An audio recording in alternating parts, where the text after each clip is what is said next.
قبر سے آنے والی آواز ایک حقیقی واقعہ رات کا پچھلا پہر تھا۔ ہر طرف خاموشی کا راج تھا، مگر اس رات نورپور کے قبرستان سے کچھ اور ہی سنائی دے رہا تھا۔ جی ہاں، کچھ ایسا جو سننے والوں کے دل دہلا دے۔ اللہ اللہ، مجھے چھوڑ دو، مجھے معاف کر دو۔ یہ آواز کسی انسان کی تھی، لیکن آس پاس کوئی نہ تھا۔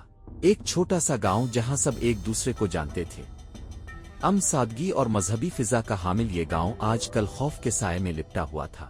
بات ہی کچھ ایسی تھی، پچھلے 3 دنوں سے گاؤں کے پرانے قبرستان سے روز رات کو ایک ہی وقت پر ایک درد بھری مدد کی طلبگار آواز آتی۔ گاؤں کے کئی لوگوں نے سنی، مگر کسی کی ہمت نہ ہوئی کہ قریب جائے۔ سب سے پہلا اس آواز کو سننے والا تھا بوڑھا مؤذن چاچا رشید۔ بیٹا، میں نے قسم کھا لی ہے، اب مغرب کے بعد کبھی ادھر کا رخ نہیں کروں گا۔ وہ آواز سیدھی دل میں آتر گئی تھی۔ رشید صاحب ہر نماز کے بعد لوگوں کو رو رو کر بتاتے، لیکن سب سے زیادہ فکر میں تھا گاؤں کی مسجد کا امام قاری نعمان۔ ہم مسلمان ہیں، ہمیں خوف میں نہیں ایمان میں جینا چاہیے۔ اگر یہ کوئی آزمائش ہے تو ہمیں اس کا سامنا کرنا ہوگا۔ قاری صاحب نے گاؤں کے نوجوانوں کو جمع کیا، مگر کسی نے حامی نہ بھری۔ صرف ایک ہی شخص تھا جو خاموشی سے ان کی بات سنتا رہا، حافظ فہیم۔ عمر تقریباً 18 سال، چہرے پر معصومیت اور آنکھوں میں ایک خاص روشنی۔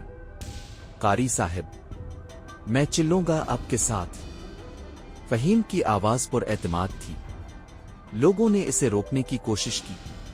بیٹا، یہ کوئی معمولی بات نہیں ہے، ہو سکتا ہے جنوت کا اثر ہو، پھر کوئی قبر میں دفن ایسا انسان ہو جو اللہ معاف کرے کسی بڑے گناہ میں گرفتار رہا ہو۔ لیکن فہیم نہ راکا۔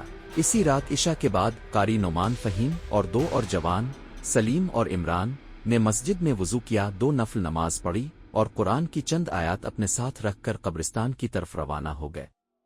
راستہ تاریکی میں ڈوبا ہوا تھا اور ہر قدم کے ساتھ خوف بڑھتا جا رہا تھا۔ قبرستان میں پہنچتے ہی سب کے قدم ایک خاص قبر پر جا کر رک گئے، وہی قبر جہاں سے آوازیں آتی تھیں۔ ایک لمحے کے لیے سب راگ گئے، دلوں کی دھڑکنیں تیز ہو گئیں۔ پھر اچانک وہی آواز پھر سنائی دی، اللہ، مجھے بخش دو پانی، مجھے بہت پیاس لگی ہے۔ یہ آواز اتنی واضح تھی جیسے کوئی قبر کے نیچے سے بول رہا ہو۔ فہیم نے فوراً قرآن کھولا کی تلاوت شروع کی۔ قاری نعمان نے آواز بلند کی، اگر تو کوئی جنو ہے تو سن لے، ہم اللہ کے بندے ہیں اور قرآن کی حفاظت میں ہیں۔ اگر تو کسی گناہگار کی روح ہے تو ہم تیری مدد کے لیے آئے ہیں۔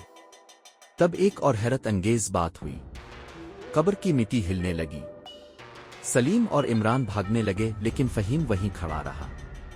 قبر سے کوئی نکلنے والا نہ تھا، لیکن مٹی جیسے سانس لے رہی ہو۔ اور پھر ایک اور آواز، ہلکی سی سسکی، اور قبر خاموش۔ قاری صاحب نے فہیم کا ہاتھ تھاما، واپس چلتے ہیں، کچھ بہت عجیب ہے یہاں، ہم کل دن کی روشنی میں دوبارہ آئیں گے۔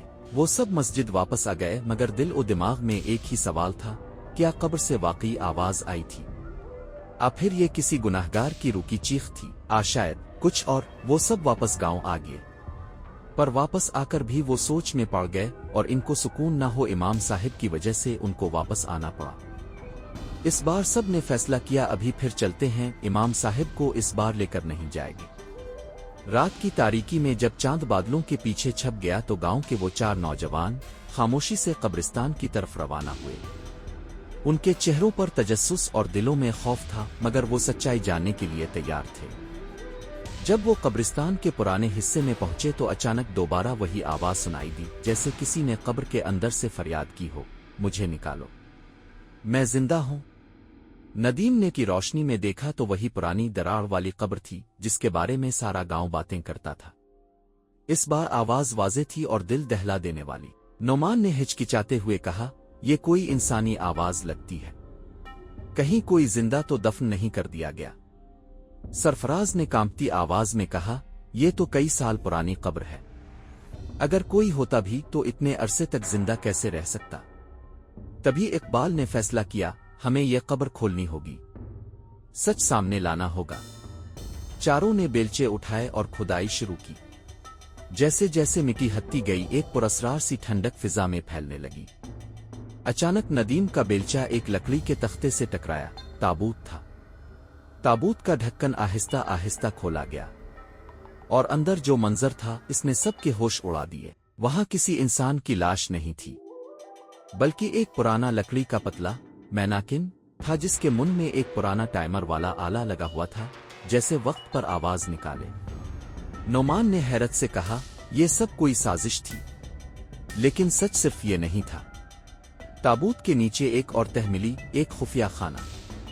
جب اسے کھولا گیا تو وہاں ایک پرانی ڈائری، انسانی ہڈیاں اور جادوئی تعویذ نکلے۔